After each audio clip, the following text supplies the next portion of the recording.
Alam niyo ba guys na ang akala natin ang Indonesia na ang pinakamadugong corruption war na nangyayari, pero ang Nepal ang pinaka-worst at pinakamadugo ngayon dahil alam niyo ba kung anong ginagawa nila sa mga umuupo sa gobyerno nila?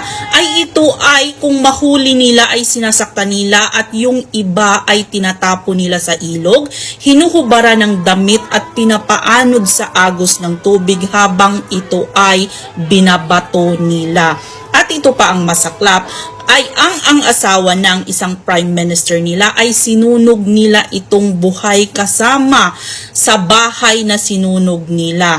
At yung mga ibang mga leader ay tinakas lang ng helicopter gamit ang army ng mga helicopter. Ito ay nirescue nila ang lahat-lahat ng mga natirang mga leader na hindi pa naabutan ng taong bayan at hindi pa nakulata ng taong bayan.